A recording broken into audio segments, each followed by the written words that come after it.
আসসালামু আলাইকুম ওয়া রাহমাতুল্লাহি ওয়া বারাকাতুহু। ইন্নাল হামদুলিল্লাহি ওয়া সলাতু ওয়া সালামু আলা রাসূলিহিল কারীম, আম্মা বাদ। সম্মানিত বন্ধুগণ, দূরের এবং কাছের যারা আমাকে দেখছেন সকলকে আন্তরিক মোবারকবাদ। আশা করি সকলে সুস্থ আছেন। আলহামদুলিল্লাহ, আমিও সুস্থ আছি। সর্বপ্রথম সবার কাছে রিকোয়েস্ট থাকবে, এইরকম নতুন নতুন ভিডিও পাইতে রুহানিয়ত ও তদবির শিক্ষাকর চ্যানেলটি সাবস্ক্রাইব করে পাশে থাকা বেল আইকনটি ক্লিক করে দিবেন, পরবর্তী ভিডিও যেন সর্বপ্রথম আপনার কাছে চলে যায়। আর ভিডিওটি লাইক কমেন্ট শেয়ার করে অন্যকে দেখার সুযোগ করে দিবেন। বন্ধুরা, আজকে যে আমলটা বলতে যাচ্ছি সেই আমলটা হলো দোজখের আযাব থেকে মুক্তি পাওয়ার তদবির।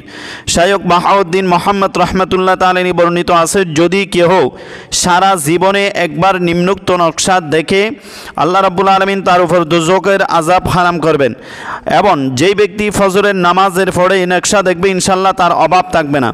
তাহলে এখানে দুইটা সিস্টেম বর্ণিত হয়েছে। একটা হলো যেই কেহ সারা জীবন একবার নিম্নোক্ত নকশা দেখে, তাহলে আমরা একবার দেখব না, আশা করা যায় আমরা এই নকশাটা লিখে রেখে দেওয়ালের মধ্যে টাকিয়ে দিব। আমরা প্রতিদিন ফজরের নামাজের পরে এই নকশা দেখব, দেখে আল্লাহর উপর তাওয়াক্কুল করব, নিয়ত করব আল্লাহ যেন এই নকশার উসিলায় আমাদেরকে পরকালে অথবা খবরে দোজখের আযাব থেকে যেন আমাদের খবরের আযাব এবং দোজখের আযাব থেকে যেন আমাদেরকে মুক্তি দেয়। এই নিয়ত করে আমরা নকশাটা দেখব।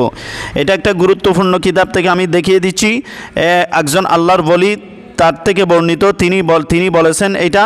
তাহলে আশা করা যায় ইনশাআল্লাহ এই নকশার আমল যদি আমরা নিয়মিত করি, আশা করা যায় পরকালে দোজখের আযাব থেকে আমরা মুক্তি পাবো ইনশাআল্লাহ।